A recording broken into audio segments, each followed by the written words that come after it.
Good to see you both again, and great to meet you, my friend. Good to meet you. Great story about Kerry. I was on stage with him for like an hour talking about his life and career Wow. at a comic festival, and he was awesome. Thank you. We didn't get to rehearse before I went on stage, and at the very end, I looked at Kerry. I said, and we had a room of like 7,000 people, and it was a packed house. And I just looked at him and I said, I think there's only one thing to say to the crowd.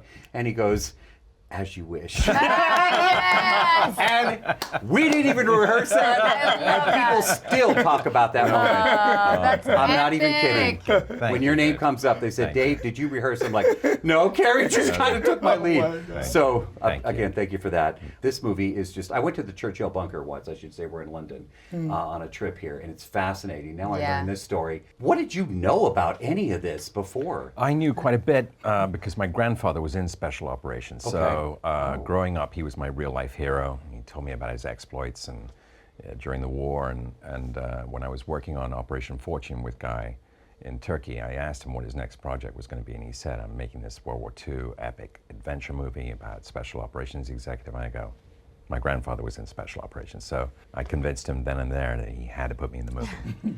That's cool. Yeah. And your M is perfect. Thank you. Yeah. Thank you. Wow. Perfect. Yeah. And what did you know before? In Mexico, I went half of my life to an American school and half of my life to a British school. And history, you know, when you're in a British school is very important. And so we studied it all, you know, truly. And I just was fascinated by the women in this field and just the heroic women in the war zones. And I was just fascinated. And I always wanted to do a period piece and I always wanted to be part of that. But I was always sort of conflicted. I was like, how many Mexicans were they in that time and place? And so I was just lucky that I blew into like this industry that you can become anything as an actor and really transform. And I got the opportunity to play this incredible woman, Marjorie Stewart, who really changed the mission and was so pivotal into achieving it. So I was just honored, completely exhilarated to be part of a Guy Ritchie movie, be part of an amazing ensemble, and I'm just grateful that I was able to be a tiny piece of the puzzle. And I should point out, somebody has a really, and no spoils, but has an awesome musical scene.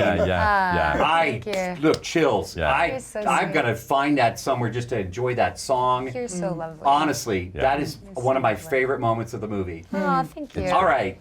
How physical did this get? There's so many toys, and I know it's acting. I know it's a movie. They're not real guns, but man. I mean, you know, I had very little action in terms of it was more discreet action that I had. Very But, cool, you know, very suave. It's very suave. I love it. That's, you know, so it was lovely to play with that and inhabit that and live that. But I do have my one moment where they thought they had me and they didn't. That's so where I'm that going. was cool where, you know, that stuff was like strapped on and all that. It was really interesting to see how these guys that make these things know where it's supposed to, you know, how it's gonna go. So Smart. It was cool having that stuff like under the suit and, you know, That- it was pretty cool. That's what I thought. I said, cool. okay, my guy. That's very clever. Let's talk about it's a period piece, World War II. And you brought this up a bit, but I want to know what it was like to wear these. Again, the relationship you have with the story, but you're wearing some of these vintage type clothing. Sure. Yeah. Tell me what it felt like. For me, it was the first military character I played, really. Really? Yeah, Really? Yeah. Okay. And so it was a thrill, you know, and I contacted some of my friends who are in the military, and I picked their brains about as much as I could, and I read a lot about Gubbins and about my grandfather's exploits as well. And it was a new experience for me. I was so excited. It's always great to stretch yourself as an artist, you know? Yeah, totally. So, For me, just, you know, working intimately with Lulu is a great Lulu's our costume designer who absolutely blew it. Like, I mean, she, like, not blew it, anything, but over the moon with her. She killed it. And, you know, in that era, women and the body movement is very specific. It's that siren movement. And I wanted to make sure that it had a perfect balance of this feminine but strongly masculine energy as well, because when you're living in a world like that, you're sort of a chameleon.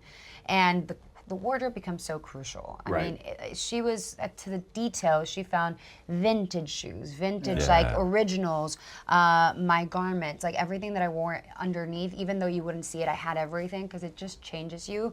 And I always say there's something special and magical about like you walk in, you wake up in the morning, you're Eiza, you walk out, you go into this trailer and you do the process of putting it all. And I'm sure for you guys putting the suit and everything. You open the door and you're in a different era. And those are very rare moments that you have. I'm sure people doing superhero movies feel the same way. They're like in these suits and like They complain a lot actually because they can't go to the bathroom. I've asked them. I couldn't either because you have all these garments. Like, you know, all these women have these corsets and these things. But it's amazing. I mean, when you see it on screen, It's awesome. that costume scene, the costume party is amazing because it's all vintage costumes of those movies in that time. You know, I put on the suit, and I put on the watch that I looks picked fabulous. out, and I'm there. You know, I'm there. It's the posture, the walk. It feeds you. It feeds the artist, and you can inhabit the world.